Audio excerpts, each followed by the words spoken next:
ക്ഷേത്രം എന്നുള്ളത് ഒരു പ്രദേശത്തിൻ്റെ ശരിക്കും ഒരു ആശ്രയ സ്ഥാനം എന്ന് പറയാം. അല്ലെങ്കിൽ ക്ഷേത്രം എന്നത് തന്നെ ഒരു പ്രദേശത്ത് ഒരു ക്ഷേത്രമുണ്ടെങ്കിൽ ആ പ്രദേശത്ത് താമസിക്കുന്ന എല്ലാവർക്കും ഒരുമിച്ച് കൂടാനും ഒരുമിച്ച് എന്താ പറയുക, നമ്മുടെ ബന്ധങ്ങൾ പുതുക്കാനും അല്ലെങ്കിൽ നമ്മുടെ ആവശ്യങ്ങൾ പരസ്പരം നമ്മുടെ നാട്ടിലുള്ള സംസാരിക്കാൻ കഴിയുന്ന ഒരു വേദിയായിട്ടാണ് പഴയ കാലത്ത് ഉണ്ടാക്കിയിട്ടുണ്ടെന്ന് ധരിക്കേണ്ടി വരും.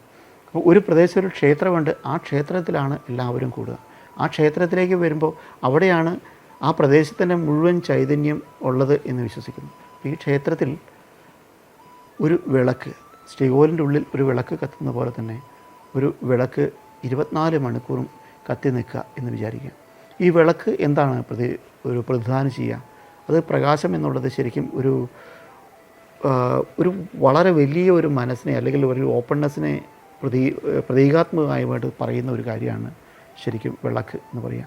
വിളക്ക് കത്തി നിൽക്കുമ്പോൾ, വിളക്കിൻ്റെ ആ നാളം നിൽക്കുമ്പോൾ തന്നെ അവിടെ വരുന്ന അത് പകൽ വെളിച്ചത്ത് പോലും അതിൽ നിന്ന് വരുന്ന പ്രകാശത്തിന് ഒരു പ്രത്യേകതയുണ്ട്.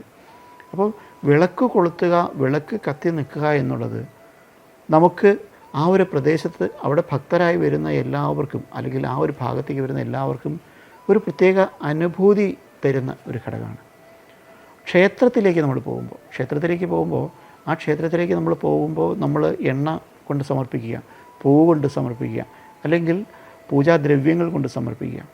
ഇതെല്ലാം എന്തിനാണ് എന്ന് വെച്ചാൽ, പഴയ കാലത്തെ നമ്മുടെ ഒരു കൾച്ചർ നമ്മൾ നോക്കണം. നമ്മൾ വേറെ ഒരു ബന്ധുഗൃഹത്തിലേക്ക് പോവുകയാണെങ്കിൽ നമ്മളവിടെ ഇന്നവിടെ പോയി കുടം പോകുന്ന വഴിക്ക് കുറച്ച് പഞ്ചസാര, കുറച്ച് പപ്പടം, ഇങ്ങനെ എന്തെങ്കിലും കുറച്ച് സാധനങ്ങളും കൂടെ വാങ്ങി പോവുക എന്നൊരു കൾച്ചർ പഴയ കാലത്ത് നമ്മുടെ നാട്ടിലേക്ക് ഉണ്ടായിരുന്നു. അല്ലെങ്കിൽ അതൊരു വളരെ ഇതായിട്ടുള്ളൊരു ശീലമായിരുന്നു പറയാം.